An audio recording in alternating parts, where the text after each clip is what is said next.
어떤 분이 제게 물었습니다. 목사님은 설교 제목이 특이한데 그럴 만한 이유가 있습니까? 여러분도 눈치채셨겠지만 제 설교의 제목이 조금 특이한 면이 있긴 합니다. 예를 들면 지난주에는 객반 위주라는 제목으로 설교했고 그 이전엔 창의 일적이라는 거의 듣고 보도 못한 제목도 있었습니다. 또 그 이전에는 용쟁호투나 동방불패라는 옛날 영화 제목처럼 흑심백체라는 제목으로 설교한 적도 있고 또 속수무책, 독불장군 이런 좀 색다른 제목으로 설교한 적도 적지 않습니다. 왜 그럴까요?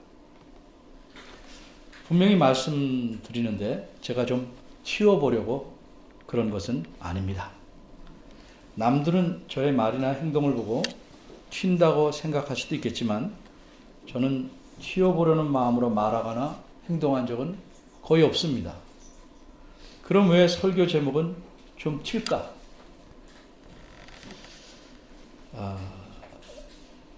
좀 건방지게 말한다면 일반적으로 목사님들의 설교 제목이 그 제목만 봐도 설교의 방향이나 결론이 속살이 보이듯 다 보이게 제목을 잡습니다. 예를 들면 하나님에게 복 받는 법, 어떻게 하면 잘 살 수 있을까? 기도를 잘하려면, 신앙생활 잘하려면 등등. 제가 보아도 그 제목을 봐도 좀 신뢰되긴 하는 말이지만 설교를 아직 안 들어봐도 진부할 것 같고 안 들어봐도 빤할 것 같은 느낌을 줍니다. 이런 제목을 가지고 설교를 하려면 시작하기 전부터 그 성도들의 마음에 설교에 대한 기대감이나 듣고 싶은 마음을 줄이거나 없애버릴 것이라고 저는 생각합니다. 그래서 어떻게 하면 이 주보에서 설교 제목을 보고 교우들이 마음을 닫아버리지 않도록 하는데 도움을 줄 수 있을까 생각하고 제가 설교 제목을 가급적 흥미롭게 그러나 너무 저속하지는 않게 만들려고 애를 쓰고 있습니다.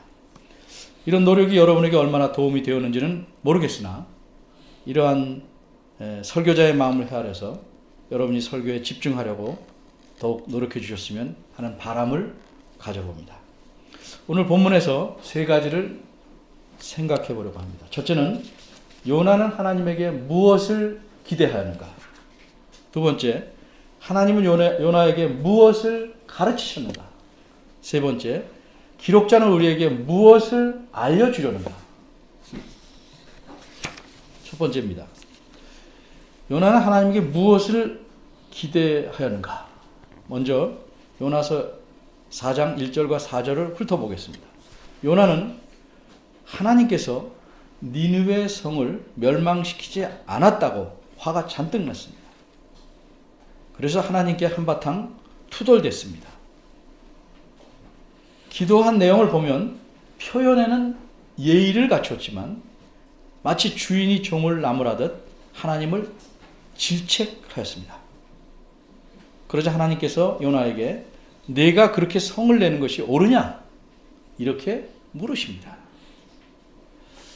이렇게 물으심으로써 하나님께서는 요나에게 자기 행동에 대해서 생각해 볼 시간을 주십니다. 그러자 요나는 어떻게 합니까? 5절입니다. 요나는 성에서 나갑니다. 자신의 말과 행동을 다시 곰곰이 생각해 보려고 조용한 곳을 찾아 나간 것일까요? 그런 것 같지는 않습니다. 그러면 요나는 어째서 니느웨 성 밖으로 나갔습니까? 혹시 자기 나라로 아예 돌아가 버리려고 나간 것은 아닐까요? 그렇지도 않습니다. 그럼 요나는 성 바깥으로 나와서 어디로 갔습니까? 5절은 알려주기를 그 성의 동편에 가서 앉았다고 말합니다.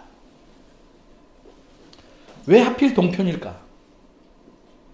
서편도 있고 남편, 북편도 있는데 어째서 동편일까? 때로 성경을 자세히 공부한답시고 성경에 담겨있지 않은 의미를 찾아내려고 하거나 그럴듯한 논리를 갖다 붙여서 헷갈리게 하는 분들이 있습니다. 그것은 성경을 자세히 공부하는 것이 아닙니다. 성경을 자세히 바르게 공부하는 것은 이 성경 말씀을 그 말씀하신 문맥 안에서 논리의 자연스러움을 따라 이해하는 것입니다. 그것을 넘어서는 것은 주관적인 생각일 뿐입니다. 이 동편이란 말에 이상한 의미를 붙이려 하지 말고 그냥 문맥에서 자연스럽게 생각해 봐야 합니다. 요나가 성 밖으로 나간 목적이 무엇입니까? 5절 끝부분을 보면 그 성읍이 니느웨 성읍이 어떻게 되는 것을 보려 하니라 이렇게 기록되어 있습니다.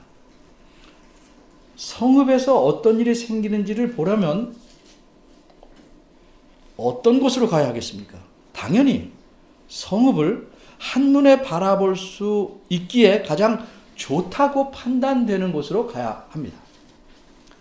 그러면 그런 곳은 어떤 곳입니까? 당연히 성읍 전체를 위에서 내려다볼 수 있는 좀 높은 곳이어야 할 것입니다. 그러니까 요나가 성의 동편으로 갔다는 것은 서쪽, 남쪽, 북쪽도 아닌 동쪽에 그렇게 볼만한 알맞은 곳이 있다고 판단했기 때문에 그리로 간 겁니다. 다른 의미는 없습니다. 이렇게 이해하는 것이 자연스러운 이해입니다. 그럼 요나는 그곳에 가서 무엇을 하였습니까? 5절에 보면 초막을 지었습니다. 5절 중간에 보면 그 그늘 아래 앉아서 라는 표현이 있는 걸 보니까 초막을 지은 것은 그늘을 얻기 위해서 그랬습니다. 그런데 여기서 초막이란 뭐 초가집처럼 좀 튼튼한 집이 아니라 그저 풀 같은 긴 풀 같은 걸로 그늘을 만들기 위해서 얼기설기 엮어놓은 엉성한, 굳이 말하면 그냥 천막도 진짜 엉성한 그런 천막이 아니라 진짜 초막이죠. 그렇게 세워놓은 겁니다. 하지만 엉성할지라도 이렇게 초막을 지은 것은 나름대로 의도가 있습니다. 어째서 그는 초막을 지었습니까? 이곳에 잠시 머물 생각이 아니기 때문입니다. 그는 어떤 생각을 갖고 있었을까요? 5절 마지막은 성읍이 어떻게 되는 것을 보려 하니라 이런 문장이 있습니다. 이 말은 요나가 성 동편에 올라간 목적을 알려줍니다. 이렇게 이해해도 전체를 이해하는 그 문맥에서는 틀리진 않습니다. 하지만 원문대로 살펴보면 이 마지막 문장은 요나가 그곳에 얼마 동안 머물러 있으려고 했는지를 알려줍니다. 이것을 직역하면 이렇습니다. 그가 그 성 안에서 무슨 일이 일어나는지를 볼 때까지.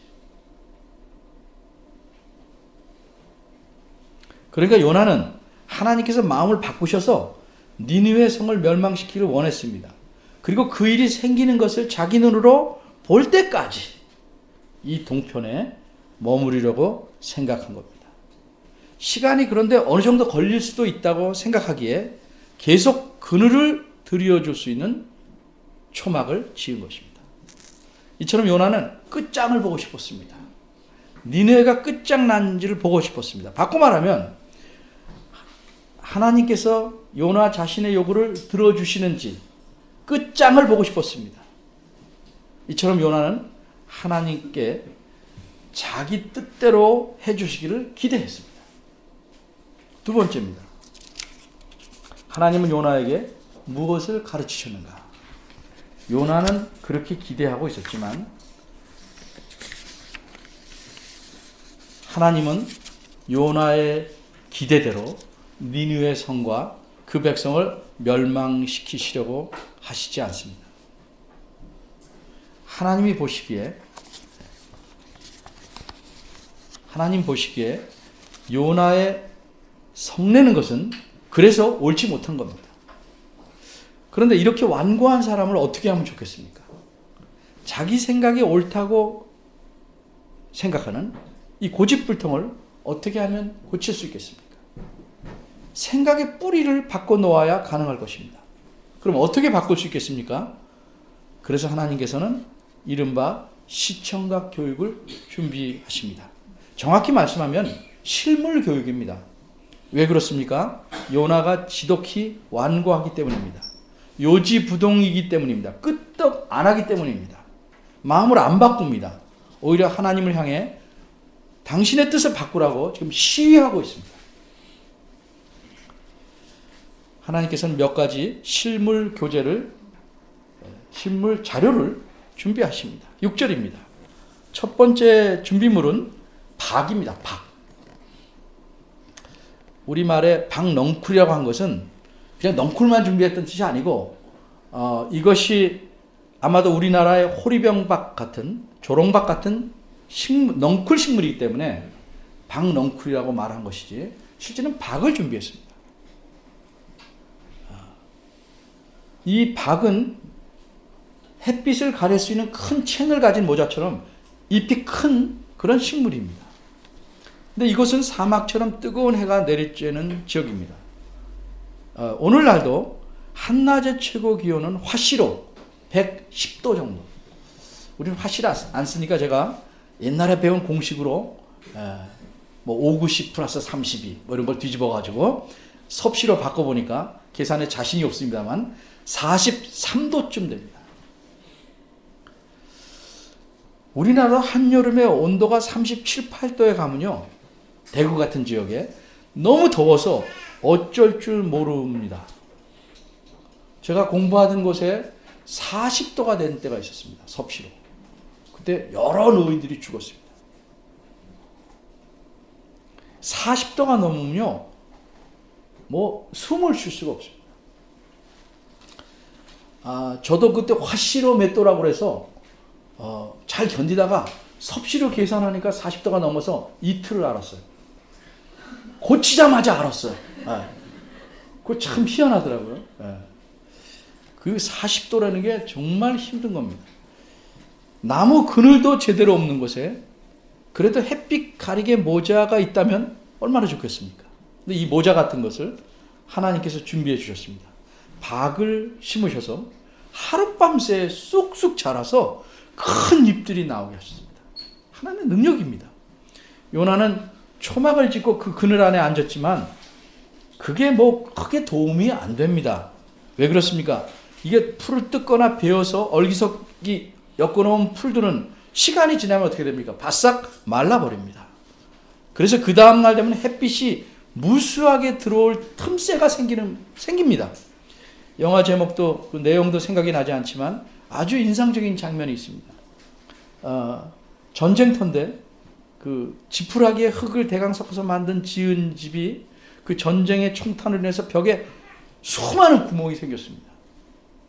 근데 아침이 되니까 햇살이 그 구멍마다 마구잡이로 비집고 들어와서 그 안에서 웅크러 자던 그 소년이 눈이 부셨어요. 어쩔 줄 모르는 장면이 떠오릅니다. 사막과 같은 열기로 가득한 때에 그 박의 그 이파리로 얼굴과 머리만이라도 가릴 수 있다면 얼마나 좋겠습니까? 근데 이런 놀라운 일을 하나님께서 요나를 위해서 만들어 주신 겁니다. 6절 끝부분을 보니까 요나는 이 일에 대해서 어떤 반응을 보였습니까? 요나가 박넝쿨을 인하여 심히 기뻐하였더라. 이제껏 화가 나서 얼굴을 잔뜩 찌푸리고 있던 요나의 얼굴이 정말 오랜만에 하얀 벚꽃처럼 환하게 피었습니다. 7절입니다. 하나님께서 또 한 가지를 준비하셨습니다. 이건 벌레입니다. 하루 동안 그 박넝쿨의 이파리로 뜨거운 햇빛을 가리면 그래도 견딜 수 있었는데 그 다음날 꿈에도 생각지 못하던 일이 생깁니다. 다음날 새벽입니다. 벌레는 이 박넝쿨을 씹었습니다. 조그만 벌레 한 마리가 모든 이파리들 다 먹어치울 수는 없지요. 박넝쿨이 이 벌레 때문에 곧 치든 것을 보니까 벌레는 이 박넝쿨의 줄기든지 뿌리를 갉아먹은 겁니다.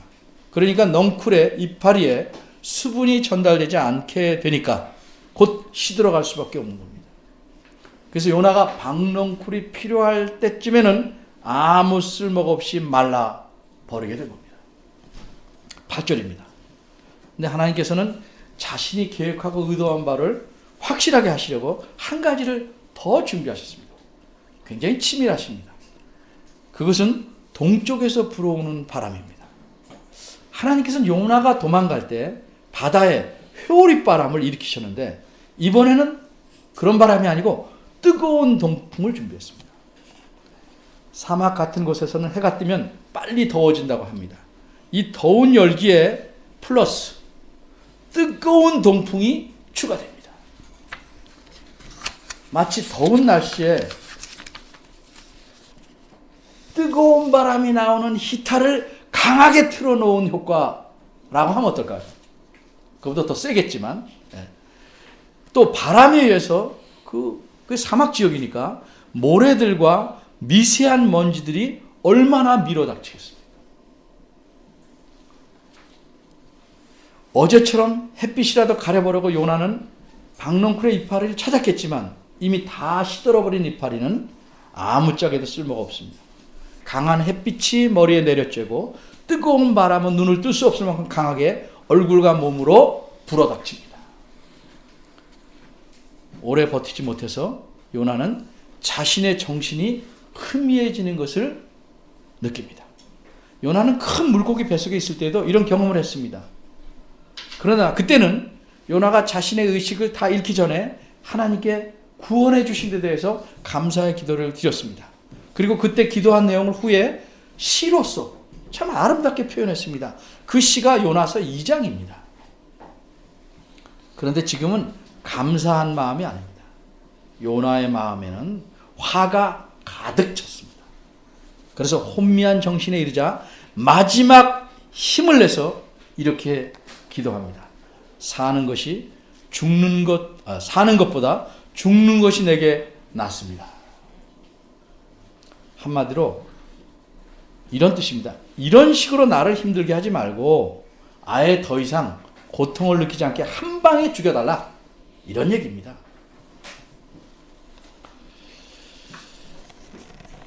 그런데 사실 이렇게 요나가 죽는 것이 낫다고 생각할 만큼 고통스러운 것은 누구 때문입니까? 우리가 볼 땐 요나 자신 때문입니다. 요나는 이미 3절에서도 똑같은 말을 했습니다.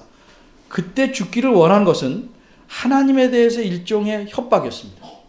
내 뜻대로 니느웨를 멸망시키지 않을 것이라면 차라리 날 죽으십시오. 라는 식으로 자기 목숨을 내걸고 자기 요구를 관철시키려는 하나님에 대한 협박이었습니다. 하나님을 잘 모르거나 하나님을 자기식으로 이해하는 사람들이 종종 난관에 부딪히면 사용하는 방법이 바로 이 방법입니다. 성경에 쓰인 방법이라 다 옳은 방법 아닙니다. 그러나 이번에 요나가 죽기를 원하는 것은 자신이 당하는 고통 때문입니다. 하나님은 협박이나 속임을 당하지 않습니다. 하나님 자신이 남을 협박하거나 속이지도 않으십니다. 그러니까 하나님께 협박하는 것은 아무 쓸모가 없습니다. 자기가 못된 것만 드러내는 겁니다. 요나는 이번에 자기 고통 때문에 죽기를 원합니다. 근데 이런 고통이 근본적으로 어디서 왔습니까? 하나님에게 자신의 뜻을 관철시키려는 완고함에서 왔습니다. 하나님께서 요나 자기의 뜻을 들어주실 때까지 나는 이곳에 앉아서 버티겠다. 이렇게 고집 부리는 데서 이 고통이 왔습니다. 하나님께서는 네가 성내는 것이 어찌 합당하냐 이렇게 물으시면서 이미 4절에서 생각해 보기를 바라셨는데 요나는 자신의 성내는 것에 대해서 다시 생각해 보기를 거절한 데서 이 고통이 왔습니다. 그러니까 이 고통은 전적으로 요나 자신이 만들어낸 것입니다. 한마디로 심은 대로 지금 거두고 있는 것입니다. 근데 이것은 우리가 그렇게 생각합니다. 이 당시에는 요나가 우리처럼 생각하지 않았습니다. 자신이 당하는 고통이 자신에게서 비롯된 것이라고 생각하지 않았습니다. 하나님께서 벌레로 하여금 박넝쿨을 시들게 하셨고 뜨거운 동풍을 불게 하셨기 때문이라고 생각합니다. 요나의 생각으로는 자기에게 일어난 고통은 전적으로 하나님에게서 비롯됐다, 나왔다 이렇게 봅니다. 하나님께서 요나 자신이 니느웨 성에서 외친 바대로 40일이 지나서 그 성을 멸망시키셨다면 이런 일이 생기지 않았을 것이라고 요나는 생각합니다. 그러기에 요나는 하나님의 물음에 9절에서 보는 것처럼 거침없이 당당하게 대답합니다. 9절입니다. 하나님께서 요나에게 이렇게 묻습니다. 내가 이 박넝쿨로 인하여 성냄이 어찌 합당하냐? 요나가 뭐라고 대답합니까? 내가 성내어 죽기까지 할지라도 합당합니다. 한마디로 요나는 자신의 잘못된 생각에서 한 발자국은커녕 머리칼 한 올만큼도 움직이지 않고 그대로 버티고 있습니다. 요지부동입니다. 고집불통입니다. 그러자 하나님께서 요나에게 다시 말씀하십니다. 무엇이라고 말씀하셨습니까? 10절과 11절입니다. 하나님께서 이렇게 요지부동하고 고집불통인 요나에게 화를 벌컥 내시면서 말씀하셨을까요? 내가 이 정도 하면 부처도 돌아왔는데 내가 이따위냐? 이렇게 화를 벌컥 내셨을까요? 오히려 더욱 부드럽고 간절하게 하나님께서 자신의 마음을 말씀하셨을 것입니다. 제 생각만 그런 게 아니고 학자들도 다 그렇게 생각합니다. 왜냐하면 하나님은 이미 요나가 얼만큼 완고한지 아십니다. 그래서 실물 교육을 준비하셨습니다. 어떤 동화에서 우리 모두가 읽었습니다. 강한 바람보다는 따뜻한 햇살이 사람의 옷을 자연스럽게 벗게 한다는 사실을 하나님도 그 정도 사실은 잘 아십니다. 그러기에 하나님은 실물 교육에서도 깨달음을 얻지 못한 요나를 깨우치기 위해서는 당연히 부드럽고 간절하게 말씀하셨다고 생각합니다. 그럼 하나님께서 말씀하신 내용은 무엇입니까? 정리하면 이렇습니다. 요나야, 내가 심지도 않고 키우지도 않은 거기다가 하룻밤에 살다가 죽은 박넝쿨을 이렇게 아끼는데 나는 수많은 사람들과 육축들을 아끼는 게 합당치 않느냐? 요나에게 물으십니다. 백치나 정신병자가 아니라면 이와 같은 하나님의 물음에 대해서 더 이상 할 말이 없을 겁니다. 왜 그렇습니까? 하나님 말씀이 100번 1000번 옳기 때문입니다. 그럼 둘째 질문을 생각해 봅니다. 하나님은 요나에게 무엇을 가르치셨습니까? 생명의 소중함을 가르치셨습니다. 그러기에 아끼는 것, 이 말은 긍휼을 베푸는 것이라는 말입니다. 절약한다는 뜻이 아니고 긍휼을 베푸는 것이 모든 생명에는 필요하다. 사람과 육축에는 훨씬 더 필요하다 하는 사실을 가르치신 것입니다. 세 번째입니다. 이 기록자는 우리에게 무엇을 알려주려는가? 왜 이 글을 여기에 써놓았을까? 성경 안에 기록해 놓았을까? 요나 선지자는 이런 일을 겪은 후에 오늘 본문을 기록했습니다. 겪으면서 기록한 게 아닙니다. 자신의 못됨과 못남과 비인간적인, 몰인간적인 면을 솔직하게 적어 놓았습니다. 이렇게 적어 놓으면 자신에게 어떤 불명예와 손가락질이 돌아올 거 생각했습니다. 야, 어쩌면 저렇게도 못한 인간이 있는가? 선지자라는 사람이 어찌 저럴 수가 있는가? 또는 좀 전에 큰 물고기 뱃속에서 살아나오는 놀라운 경험을 진짜 은혜로 받은 사람이 어떻게 저렇게 모질 수가 있을까? 자신이 도망친 것까지 합리화시키고 하나님을 잘못됐다고 하는 저런 인간이 진짜 인간일까? 별별 흉이나 욕을 먹을 수도 충분히 있다고 생각했을 것입니다. 왜 그렇게 생각하냐면 제가 글을 써도 그 정도는 생각하고 자료를 선택해서 넣거든요. 그런데도 요나는 샅샅이 자신의 잘못을 적었습니다. 요나가 생각 없이 그저 마구 쓴 것이 아닙니다. 요나는 세밀한 생각과 목적을 갖고 이 본문을 비롯해서 요나서 전체를 기록했습니다. 어느 정도 요나가 치밀하게 생각하고 이 글을 썼는가 보여주는 예를 제가 하나만 들어보겠습니다. 요나는 여러분이 눈치챘는지 모르겠지만 하나님이라는 명칭과 여호와라는 명칭을 구별해서 사용하고 있습니다. 이건 모든 학자들이 다 지적하는 겁니다. 사실 이런 구별은 구약 성경 전체에 나타난 특징이긴 합니다. 그런데 요나는 누구보다도 이 특징을 잘 살려서 기록하고 있습니다. 어느 때 하나님을 쓰고 어느 때 여호와를 쓰는가. 우리가 마치 제 자식이라도 공적으로는 목사님하고 사적으로는 아버지 하듯이 그렇게 확실하게 구분해서 쓰고 있습니다. 일반적으로 말해서 하나님의 전능하신 능력을 나타내거나 이방인들에 대한 심판이라는 면을 드러낼 때는 주로 하나님을 사용합니다. 그런데 하나님이 자기 백성에 대한 사랑이나 은혜를 베풀거나 또 이방인에 대해서라도 구원과 연관해서 쓸 때는 여호와를 사용합니다. 근데 이거 두 가지를 함께 사용할 때가 있습니다. 예를 들면 6절입니다. 하나님 여호와께서. 이럴 때는 요나 생각에 두 가지 면이 함께 나타나기에 그렇게 쓰는 겁니다. 그래서 요 앞에 3장을 봐도 구원하시려는 하나님의 말씀을 드러낼 때는 1절과 2절에서는 여호와의 말씀이라고 기록했습니다.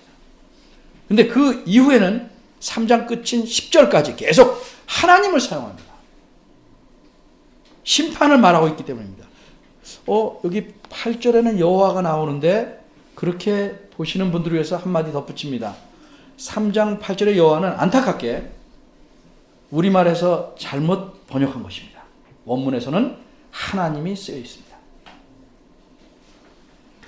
그리고 오늘 4장도 여호와 하나님을 구별해서 계속 쓰고 6절에서는 금방 말씀드린 대로 두 호칭을 여호와와 하나님의 특징이 나타나니까 함께 사용했습니다.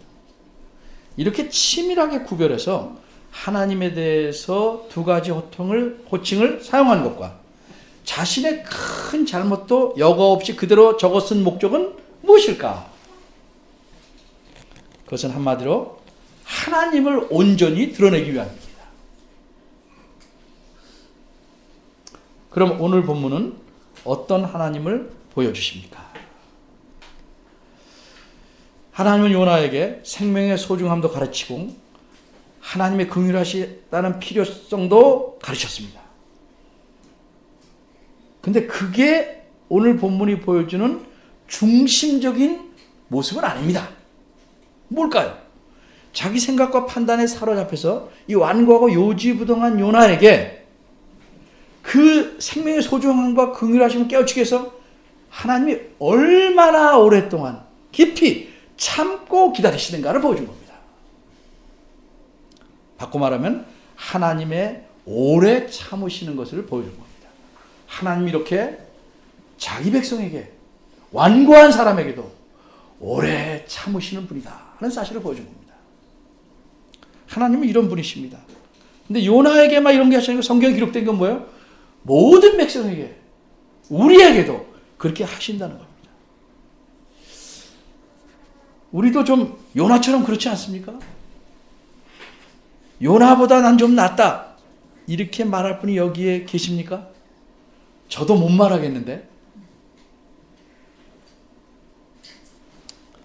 항상 우리는 내 시각에서 남을 판단하고 또 그 시각에 비춰서 남을 미워하고 싫어하고 내가 미워하는 사람이 잘 되는 곳을 못 보고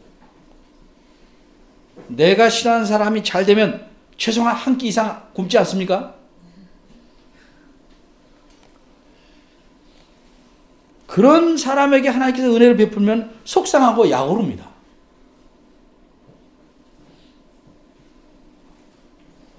이외에도 수많은 예를 들 수 있겠습니다만, 그렇게 되면 잘못하면 나를 공격한다 오해할까봐 여기서 멈춥니다.